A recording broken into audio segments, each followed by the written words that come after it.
야, 개 좋다. 기분 개 나쁘네. 이런 용어 들어보셨나요? 제가 없는 말 지어서 낸 게 아니라 요즘 10대 아이들이 자기들끼리 통하는 언어로 앞에 개 좋다, 개 나쁘다 이렇게 쓰더라고요. 이게 도대체 무슨 말인가 네이버에 그 오픈 사전을 찾아보니까 이 오픈 사전은 그 말을 통용되는 말을 이제 아무나 가서 정의를 내려놓은 그런 그 공간인데 그 오픈 사전에 등재된 내용을 보니까 이 앞에 개자를 쓰는 말을 이렇게 설명하고 있습니다. 신조어. 청소년들이 주로 사용하며 주로 형용사 앞에 붙어 사용한다. 의미는 아주, 매우 같은 뜻이다. 과거에는 특정 단어 또는 부정적 단어 앞에 붙여져 쓰였지만 오늘날은 청소년들이 많이 매우라는 뜻으로 혼동하여 사용하고 있다. 우리는 앞에 개자 붙이면 일단 느끼는 이미지가 굉장히 기분 나쁘잖아요. 쟤들이 욕하고 있다 이런 생각하는데 요즘 아이들이 욕을 하도 많이 하니까 이게 욕인지 아닌지 좀 혼동하기 시작한 것 같아요. 그래서 하도 많이 쓰니까 아마 매우 또는 많이라는 단어로 혼동을 해서 그렇게 개 좋다, 개 나쁘다 이런 식으로 사용하게 됐다는 겁니다. 참조로 우리 막둥이한테 들은 이야기입니다. 사실 요즘 우리 아이들이 사용하는 이런 단어들을 들어보면 언뜻 우리 세대와 다른 그런 세대의 문화 차이를 느끼시지 않나요? 제가 한 가지 이야기했지만 사실 우리 아이들이 쓰는 SNS에서 나누는 그런 대화들은요, 우리가 봐도 해석을 필요로 하는 그런 단어들이 너무나 많아져서 잘 모릅니다. 예전에 이 개라는 단어는 사실 험한 욕으로 쓰였는데 왜 이렇게 바뀌게 되었을까요? 사실 아이들이 사용하는 언어들을 부모가 이해하지 못하게 되었다라는 말은 부모 세대와 자녀 세대 사이에 넘을 수 없는 강이 생겼다, 혹은 불통현상 이런 것을 보여주는 말이 아니겠습니까? 부모 세대와 전혀 다른 세대로 우리 자녀들이 지금 살아가고 있다는 사실을 여러분 인지하셔야 합니다. 이런 현상이 비단 오늘날의 현상일까요? 아닙니다. 옛날에도 요즘 젊은 것들은 이렇게 혀를 차며 불만을 보이던 기성세대들은 항상 존재했습니다. 그런데 오늘 우리가 성경을 통해서 심각하게 주목해서 보아야 할 것은 무엇이냐면, 단지 오늘 본문이 구세대와 신세대 간의 문화 차이를, 문제를 보여주는 것이 아니라 하나님의 역사의 단절, 하나님과의 단절 현상이 왜 일어났는지, 또 그 결과가 어떻게 펼쳐지게 되는지를 성경에서 말하고자 하는 것이기 때문입니다. 성경은 단지 역사적 교훈을 말하는 책이 아니라 역사 속에서 오고 가는 모든 세대를 향해 말씀하시는 하나님의 메시지가 기록되어 있지 않습니까? 이 성경에서 한 민족이 어떻게 흥하고 어떻게 망하는지 역사를 주관하시는 하나님의 뜻을 우리가 분명하게 들을 수 있다고 생각합니다. 그런 의미로 보면 오늘 우리가 읽은 이 사사시대의 이야기는 단지 몇천 년 전에 지나간 이야기가 아니라 어쩌면 앞으로 되어질 우리의 현재와 미래에 대한 이야기가 될 수 있지 않을까요?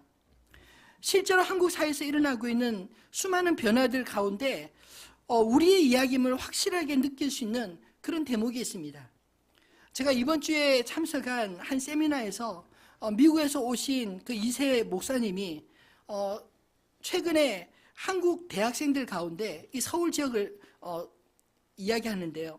한국 대학생들 가운데 교회에 지속적으로 잘 출석하고 있는 학생들이 몇 프로나 되는지 이 통계 자료가 나온 적이 있는데 깜짝 놀랐다는 겁니다.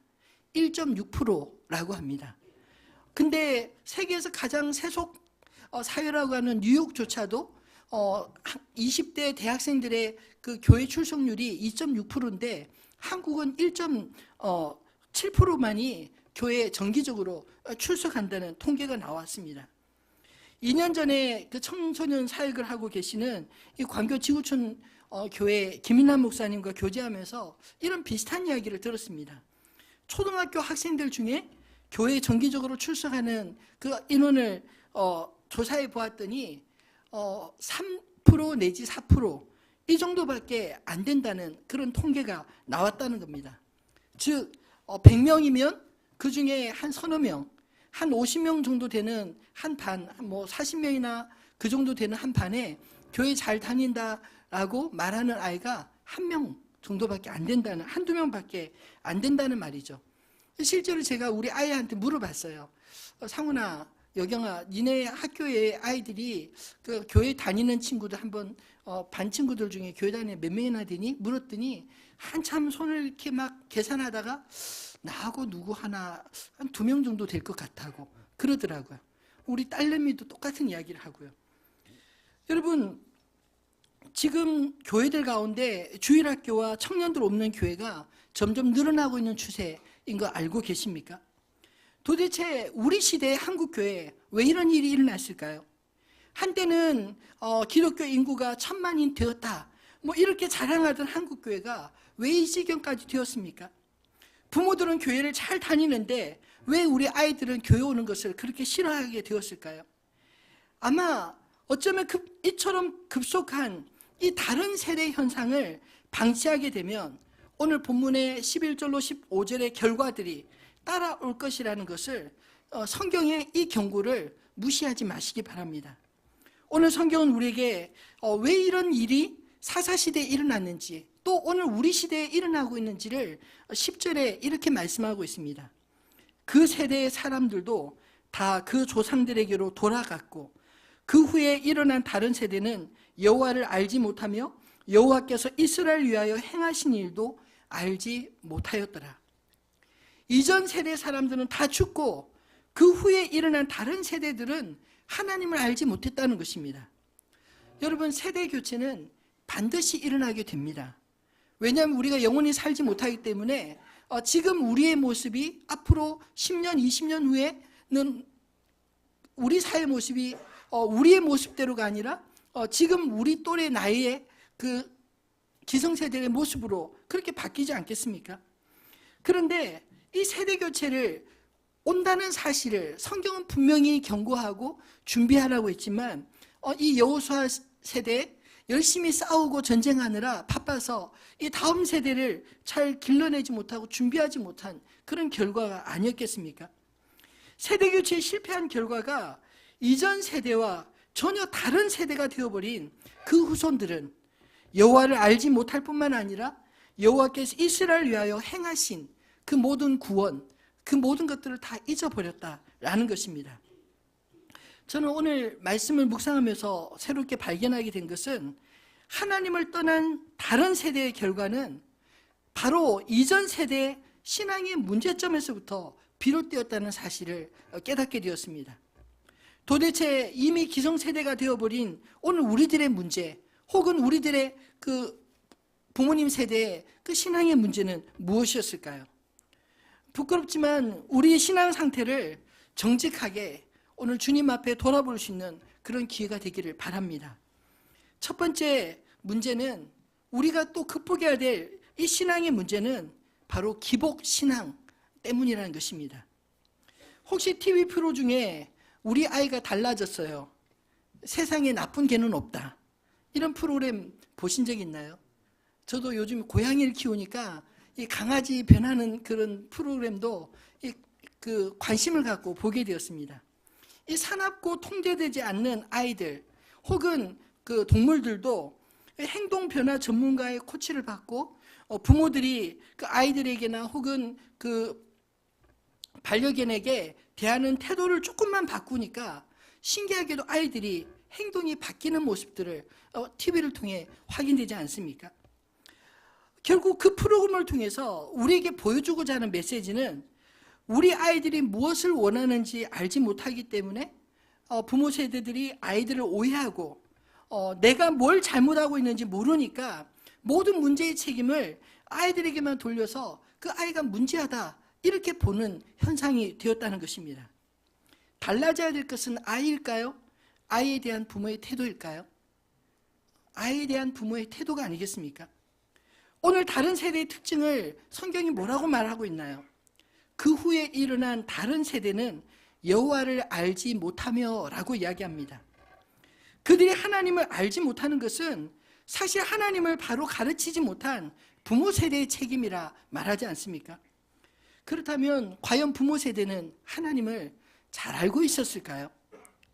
이 나라에 왜 그렇게 이단들이 많이 부흥하고 있는지, 자칭 하나님이라고 하면서 노골적으로 전도하고, 심지어는 요즘에 그 하나님 아버지는 죽고 하나님 어머니를 전하는 하나님 교회나 이런 데가 왜 그렇게 사람들이 많이 몰리는지, 여러분 이유가 무엇일까요?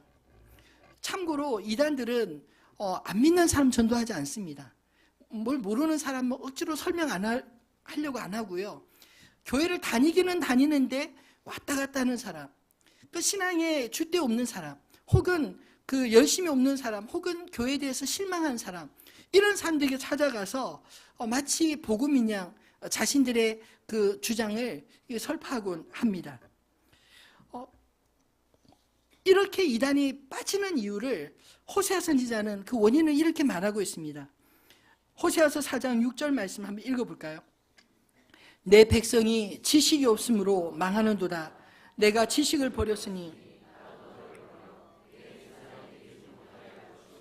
내가 내 하나님의 율법을 잊었으니 나도 내 자녀를 잊어버리리라. 아멘. 어떤 지식이 없어 망했다는 것입니까? 호세아서 4장 1절에 보면 여호와를 아는 지식이라고 이야기를 합니다. 즉 하나님을 아는 지식이 없어서 그들이 망했다는 것입니다.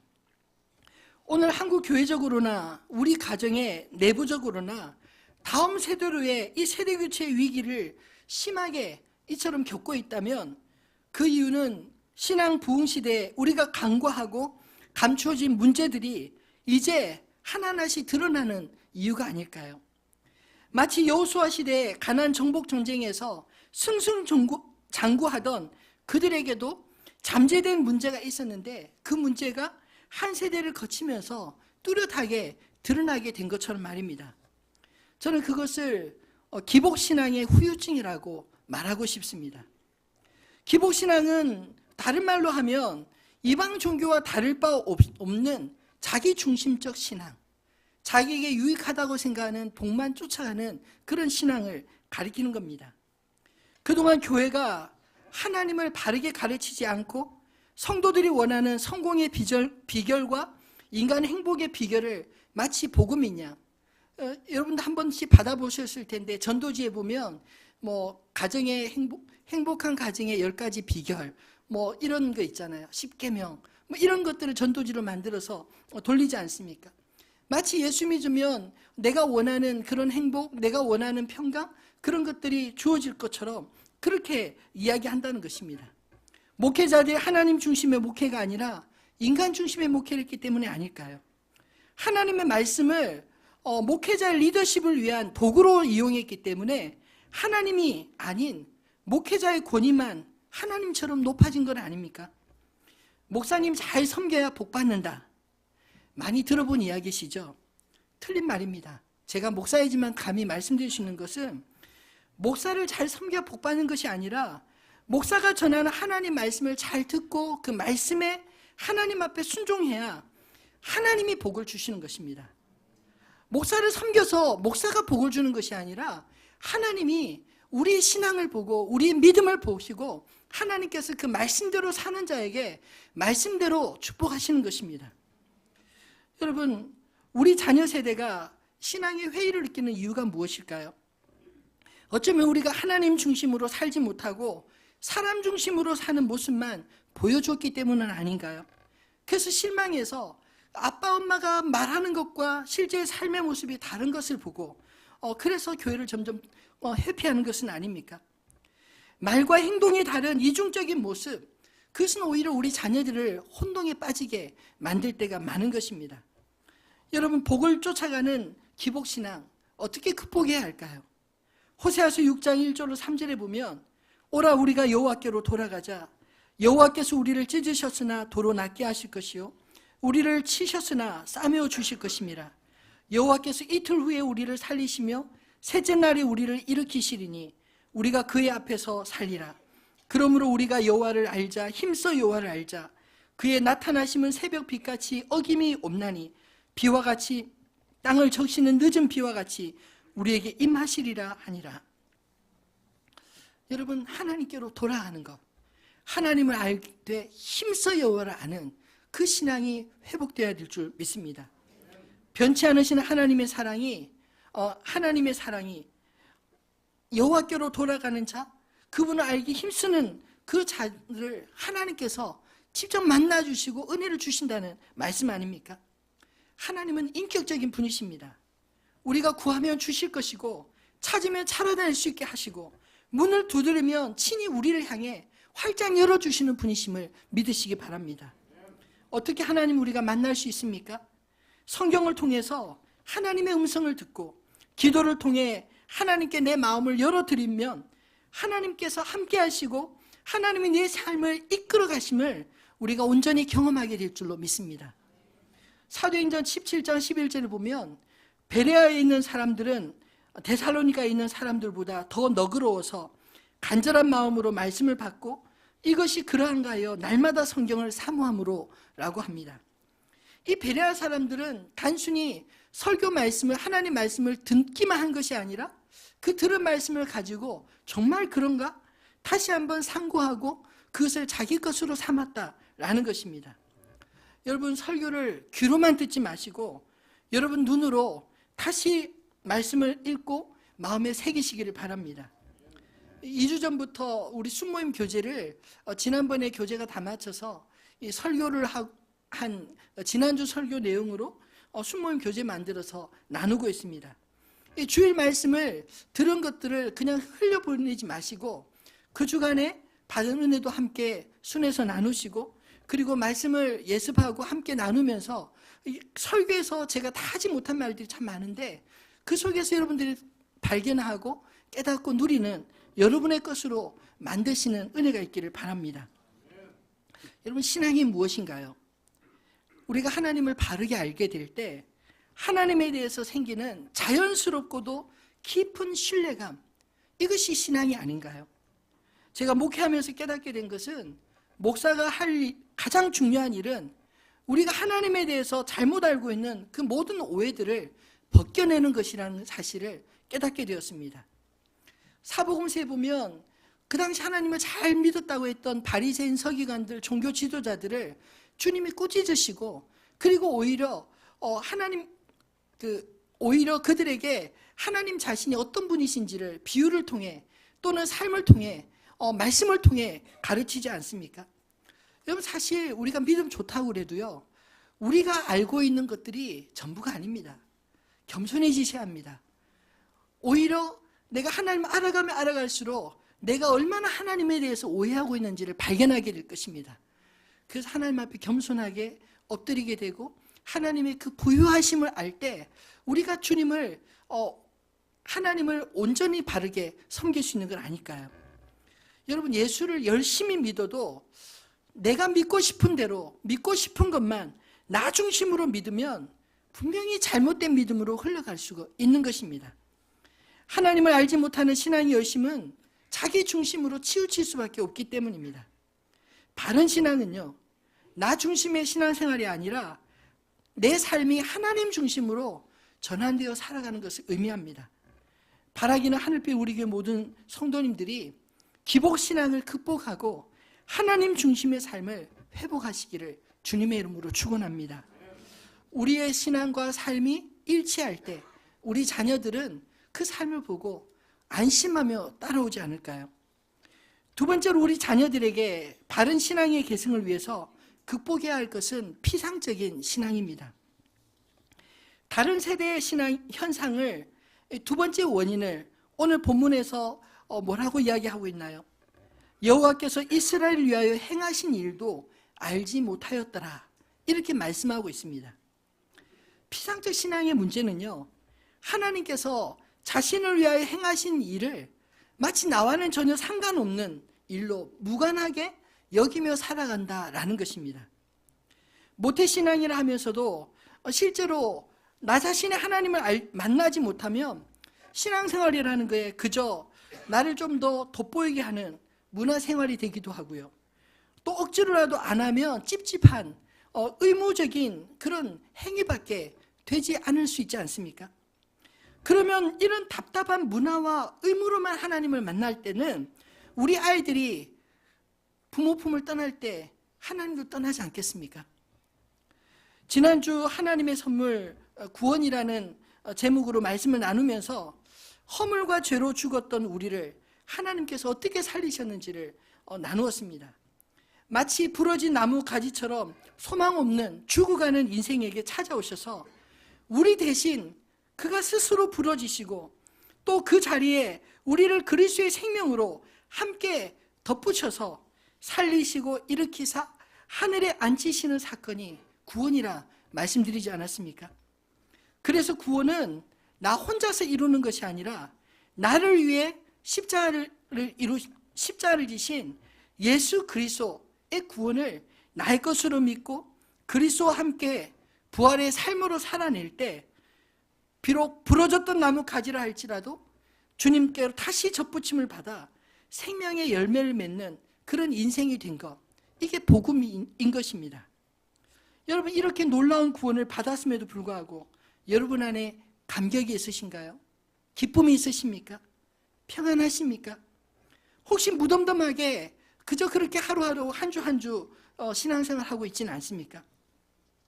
제가 주중에 곰곰이 왜 우리가 무덤덤하게 신앙생활하는가 하는 것을 곰곰이 생각해 봤는데, 가만히 생각해 보니까 이 구원이 나에게 그렇게 선물은 선물이라도 그렇게 달가운 선물이 아닌 것처럼 느낄 때 무덤덤할 수 있겠다라는 생각이 들었습니다.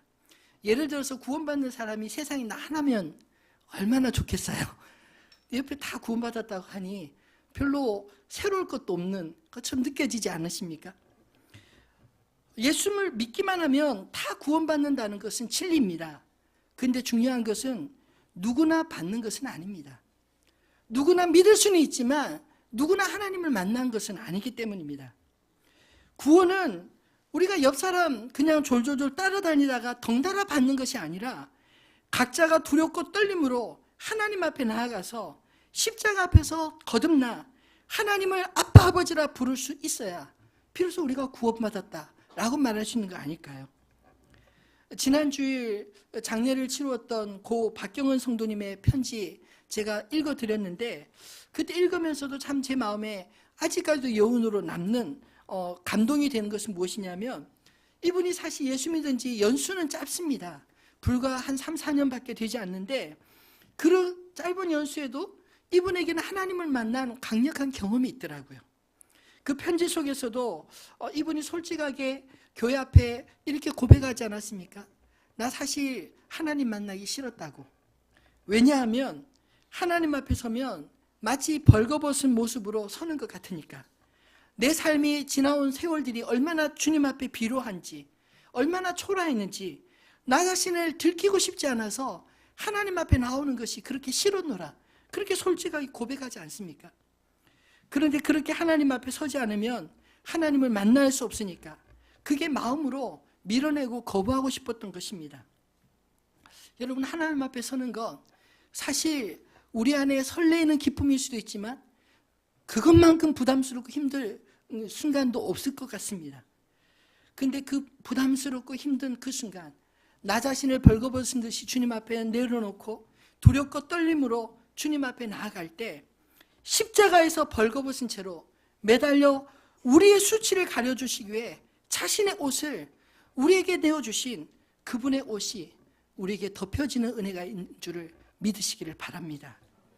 내가 어떻게 구원받았는지를 다시 확인하고 나의 나됨이 하나님의 은혜라는 이 사실을 우리가 우리 자녀들에게 삶을 통하여 보여주고 부지런히 가르칠 때 우리 아이들이 주님 앞에 나오지 않겠습니까?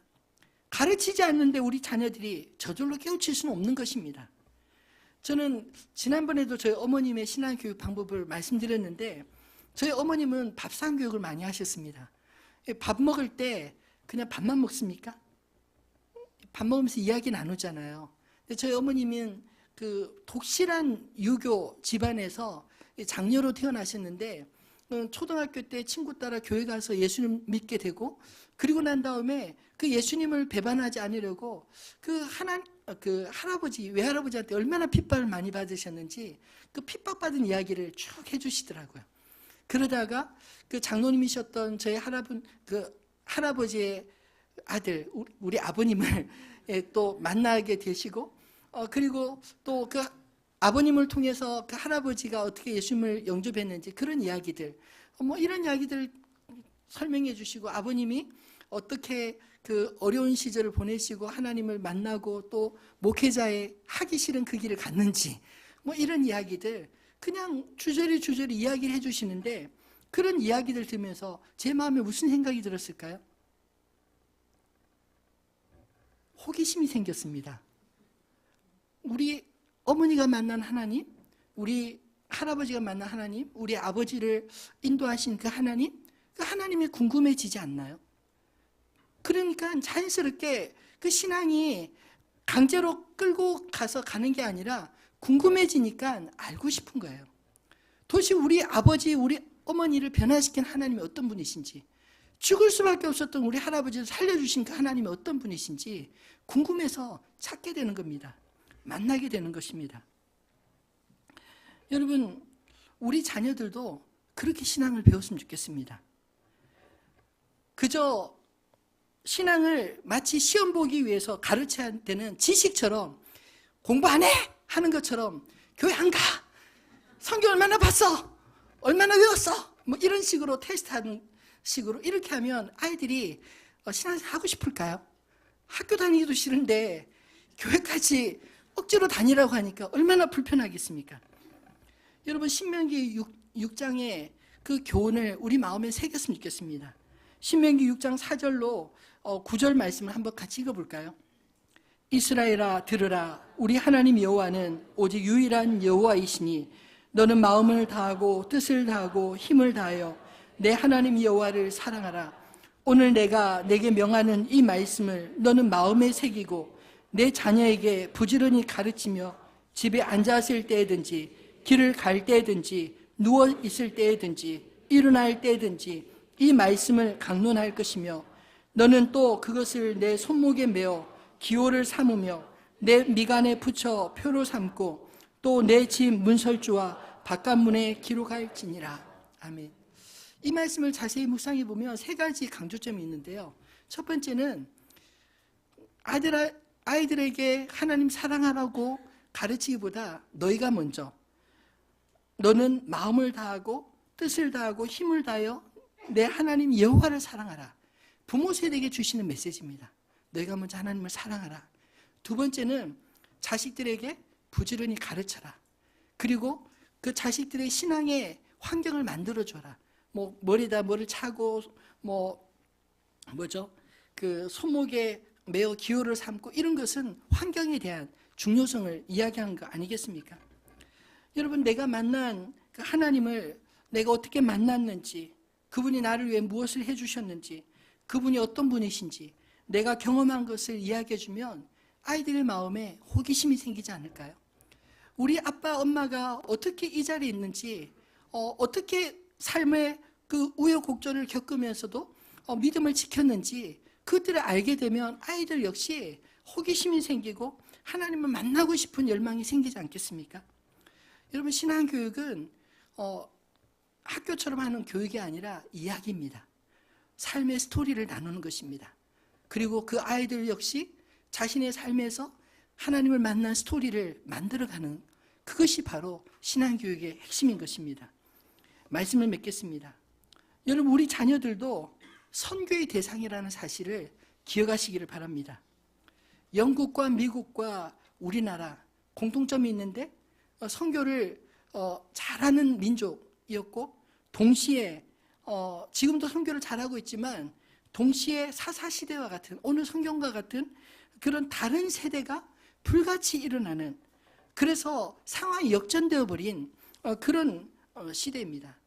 이번에 그 퍼스펙티브스를 공부하는 이제 팀들 중에 단기 선교팀을 조성해서 맨날 영국을 이야기하던 우리 그 김대호 목사님이 영국팀 만들어서 가는데, 영국은 선교하는 나라인데 지금은 선교사 가야 될 나라로 바뀌었습니다. 여러분, 한국도 머지않아 그렇게 될지 모릅니다. 선교사가 와야 될 나라가 되는 거 참 비참하지 않나요? 다른 문화의 사람들은 우리가 선교의 대상으로 여기면서 선교사도 보내고 수많은 지원을 하지만 정작 우리 자녀들은 선교의 대상으로 바라보지 못하는 게 우리의 현실이 아닌가요? 여러분, 우리 자녀들은 그저 가만히 놔두면 나 따라오겠지 생각하면 착각입니다. 품 안에 자식이란 말이 있잖아요. 그 또 아이들 어릴 때는 아빠 어디 가면 아빠 어디 가? 엄마 어디 가? 나도 가. 이렇게 따라오는데 좀 아이들이 크니까 초등학교 고학년만 되면 아빠 어디 가니까 가자 하면은 왜 가? 나도 가야 돼? 나 할 일 있는데? 안 와요. 대학생 되니까 전화도 힘들더라고요. 군대 가니까 오히려 전화를 더 많이 합니다. 여러분, 우리 자녀들이 우리를 그냥 그대로 따라올 거라고 생각하면 착각입니다. 아이들도 바빠요. 크면은 머리가 커져서 자기들 세계가 많습니다. 자기들끼리 통하는 언어가 있고 문화가 있고, 그래서 사실 자연스럽게 우리의 신앙이 전수되는 게 아니라, 유전되는 게 아니라 사실은 부지런히 가르치고 부지런히 이야기해 주지 않으면 우리 자녀들은 자연스럽게 세상을 따라가는, 오늘 사사시대 같이 다른 세대가 될 수밖에 없습니다. 현실을 인정하셔야 돼요. 현실을 인정하고 이 아이들을 어떻게 양육하고 가르치실 건지 고민하셔야 하는 겁니다. 교회적으로도 고민해야 하는 것입니다. 여러분, 부모와 교회에서 가르치는 말들 아이들이 고리타분하게 듣지 않나요? 맨날 그런 소리 한다고. 그렇게 받아들이지 않습니까? 근데 학교에서 배우는 거는 다 진리라고 믿지 않나요? 오히려 친구들과 대화 속에 실화야 하면서 그 말이 정말 진리인 것처럼 따라가지 않습니까? 여러분, 우리가 갖는 착각은 우리 아이들은 절대로 안 그럴 거라는 생각입니다. 신앙은 유전되는 것이 아니라 계승되어집니다. 시간이 많지 않습니다. 아이들이 장성하고 나면 내 영향에 벗어나기 마련입니다. 제가 하우학교를 시작하면서 처음에는 저학년부터 차근차근 올라갈 생각이었어요. 왜냐하면 당연히 우리 그 유치부가 지금 한 7, 80명 되고 같은 또래가 많으니까 많이 오겠지 기대했는데 이번에 뚜껑 열어보고 깜짝 놀랐어요. 유치부가 많이 안 오고 오히려 4학년 기대도 하지 않는데, 왜냐하면 중간에 학교 그만두고 대안학교 온다는 게 쉽지 않잖아요. 그런데 4학년이 제일 많이 신청을 했어요. 왜 그런 현상이 나는 줄 아세요? 여러분, 잘 보셔야 합니다. 이제 4학년쯤 되면요, 아이들이 서서히 내 통제로 안 되는구나, 부모님들이 깨닫고 빨리 보내야겠다 이런 생각을 가져요. 아이들 어렸을 때는 어떤 생각을 가질까요? 얘들은 내 안에 있으니까 내 마음대로 따라올 거야 생각을 하시는 거예요. 여러분, 아이 때부터 잘 가르쳐야 합니다. 진짜 교육은요, 사실은 초등학교 저학년 때까지 거의 인성과 신앙교육이 거의 끝나는 것 같아요. 그 아이들이 그 이후에 자신들의 신앙과 인격을 만들어가는 과정을 겪습니다. 여러분, 어리니까 지금 뭐 굳이 그렇게 보낼 필요 있나? 생각하다 나중에 후회하고, 얘를 도대체 내 말을 안 듣는데 어떻게 하지? 나중에 문제 생겨서 맡아주십시오 이러지 마시고 지금부터 아이들을 맡겨주십시오. 여러분, 오늘 본문에서 재앙이 선포되고 있는데 11절로 15절의 저주, 이 재앙이 무엇일까요? 사실 하나님이 베푸신 은혜를 하나님이 거두어 가시면 그게 재앙이 아닌가요? 그들이 출애굽해서 가나안 정복할 때까지 그들의 힘으로 된 것입니까? 아닙니다. 하나님이 강권하셔서 그들을 그 국가 인도하셨습니다. 하나님이 돌보실 때는 어떤 민족도 침투할 수 없었고 어떤 민족도 넘볼 수 없었는데, 하나님의 은혜를 거둬 가시니까 모든 민족이 그 가나안에 있던 그 이스라엘 백성들을 괴롭히기 시작했습니다. 여러분, 하나님의 은혜를 거두시면 우리 안에 이런 끔찍한 일이 일어나는 것입니다. 요즘 한국의 상황이 딱 이 꼴이라는 생각이 들지 않으신가요? 저는 남과 북의 현실이, 하나님이 이 땅에 하나님의 살아계심과 하나님이 없는 세상의 차이가 무엇인지를 극명하게 보여주는 남쪽과 북쪽의 차이라고 저는 생각합니다. 우리나라 자랑할 게 없어요. 지도자 때문에 이 나라가 잘 되었습니까? 지도자 중에 퇴임하고 잘 된 경우가 거의 없습니다. 총 맞아 죽으신 분도 계시고, 감옥에 가신 분, 현직에 있다가 감옥에 가신 분도 계시고, 지도자 잘 만나서 이 민족이 이렇게 된 게 아닙니다. 여러분, 교육이 좋아서 그런가요? 교육을 이야기하지만 저는 천만에요. 한국에서 내노라는 대학들도 세계로 가면 별로 순위에 쳐주지도 않습니다. 한국에서 대학 잘 나와도 직장 취직하기가 하늘 별 따위가 되었습니다. 교육이 잘 돼서 한국이 지금 우리가 누리는 은혜를 누린다고 저는 생각하지 않습니다. 아무것도 없는 전쟁의 폐허 속에 미국 때문에 우리가 이렇게 잘 살게 되었나요? 그것도 아니라고 생각해요. 아무것도 없으니까 새벽마다 밤마다 하나님 앞에 엎드려서 하나님 살려주십시오. 하나님 우리 가족 하나님 구원해 주십시오. 우리 아이들 잘 되게 해주십시오. 그렇게 날마다 기도했던 부모 세대 신앙이 있었기에 우리가 지금 이런 은혜를 누리는 게 아닙니까? 여러분, 우리는 우리 자녀들을 위해서 그렇게 눈물 흘리고 계신가요? 우리가 만약 그렇게 해주지 못한다면 나중에 우리 아이들에게 정말 부끄럽지 않겠습니까? 여러분, 하나님이 은혜를 거두시면 재앙입니다. 지금 하나님이 은혜를 거둘까 말까 하는 그 시기에까지 왔다고 저는 생각합니다. 왜냐하면 교회들이 정신을 차리지 않고 교회들이 하나님 중심보다 사람 중심으로 똘똘똘 뭉쳐서 목사든 장로든 교회 주인 행세하고 성도들도 교회를 만만하게 보고 하나님으로 경외하지 못하니까 이런 현상들이 일어나는 게 아닐까요? 여러분, 다음 세대의 선교를 저는 두 가지 방향에서 보고 싶습니다. 먼저는 수직적으로 1차적인 책임은 부모 책임입니다. 부모가 하나님을 사랑하고 하나님을 만난 그 은혜와 경험들을 나누어야 아이들이 호기심을 갖고 하나님 앞에 나오게 됩니다. 2차적인 책임은 공동체 안에 있습니다.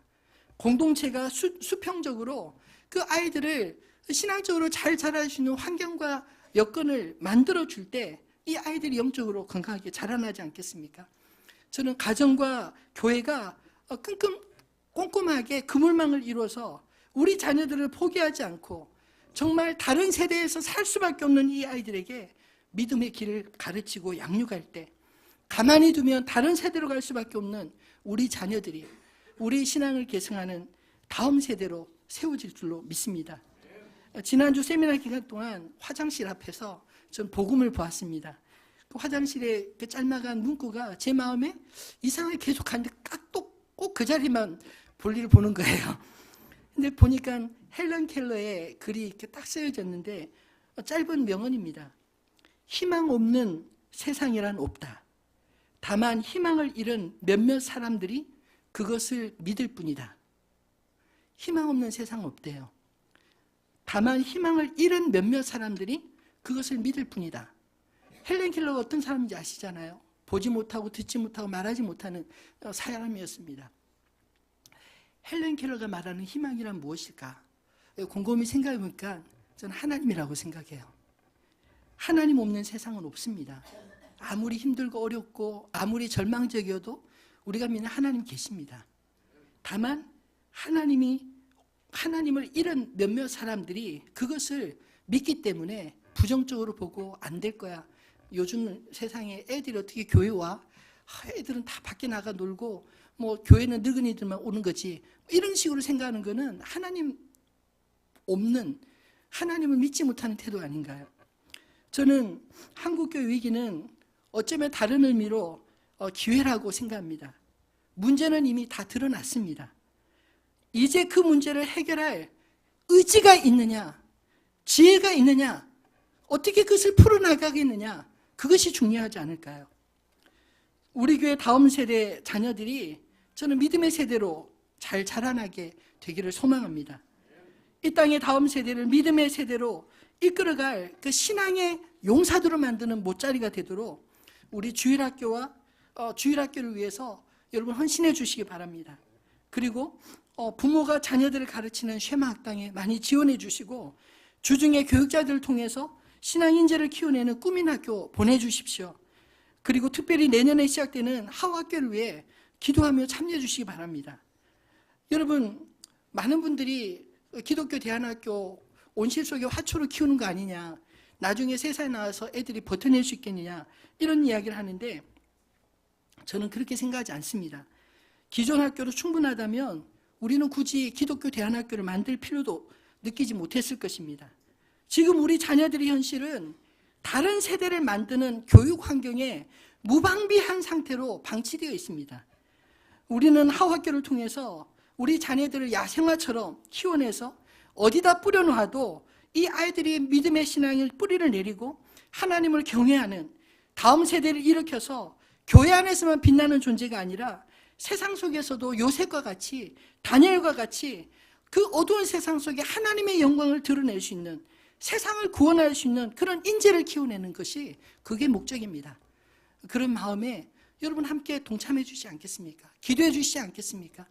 그리고 하늘빛 우리 교회가 정말 신앙 인재들이 자라날 수 있는 환경이 되도록 인도해 주십시오. 제가 우리 아이들 보면서 마음이 요즘 얼마나 흐뭇한지 몰라요. 중고등부 아이들이 주중에도 교회 맨날 놀더라고요. 제가 사실 주일학교에 이렇게 막 열심을 내게 된 것은 개척하고 1년 차에 새벽에 기도하는데 갑자기 이런 마음이 들었습니다. 하나님, 하늘빛 우리 교회 이 땅에서 무엇에 힘써야 됩니까? 앞으로 이 땅에 이 교회가 남아서 100년 뒤에까지 건강하게 남으려면 무엇을 해야 합니까? 이런 기도를 하는데 우리 자녀들의 신앙의 모습이 보이더라고요. 저희 어렸을 때는 교회에서 살았었어요. 여러분 여기 계신 분들 아마 중간에 잠깐 방학했다 돌아오신 분도 계실지 모르지만 어렸을 때 교회 울타리에서 그 문학의 밤하고 성탄절 준비하고 또 형들과 함께 놀고 같이 라면 끓여 먹고 그런 수련회하고 그런 정서들이 있지 않습니까? 그것이 하나님을 생각하고 떠올릴 수 있는 추억이 되지 않나요? 근데 제가 1년차 겨울에 기도하는데 우리 아이들에게 과연 교회에 대한 추억이 뭘까 생각해보니까 아무것도 없을 것 같더라고요. 왜냐하면 아이들이 너무 바빠가지고 학교 갔다 오면 학원 몇 개씩 다니고 그러니까 주중에 교회 올 시간이 없는 거예요. 기껏 주일날 하루에 엄마 아빠 손잡고 와서 1시간 앉아있다가 가는데 과연 그 아이들에게 신앙의 추억이 있을까? 믿음에 대한 그런 도전을 받을까? 아무리 목사님, 전도사님 열심히 선교해도 과연 그것이 일주일 168시간 중에 1시간의 그 영향력으로 이 아이들이 하나님을 사랑하는 사람이 될 수 있을까? 불가능하다는 생각이 들었습니다. 그래서 하나님 어떻게 하면 좋습니까? 생각하면서 고민하면서 풀어냈던 것이 어하나 예배를 만들고 그 다음에 방과 후에 아이들이 교회 올 수 있는 환경을 만들자고 해서 방과 후 했다가 3년 만에 문 닫고 꾸민으로 다시 갈아타고 그리고 또 부모들이 아이들 직접 가르쳐야겠다 그래서 쉐마학당을 만들고 이런저런 일을 하다가 그것도 부족하다. 우리 교회 건축할 때 대안학교 만들어서 우리 아이들을 아예 기초부터 저도 모태신앙인데 정말 탄탄하게 세워서 진짜 어디를 갖다 놔도 어느 누구에게도 말이 뒤처지지 않고 생활이 뒤처지지 않고 그리고 하나님을 드러낼 수 있는 그런 인재들을 키워야겠다. 이런 생각으로 학교를 만들게 된 겁니다.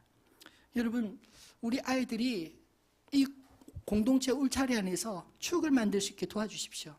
제가 갑자기 딴 이야기 하려고 했는데 중등부 애들이 막 모여가지고 맨날 놀러 다녀서 별로 건설적으로 놀지도 않아요. 그런데 그냥 맥없이 모여요.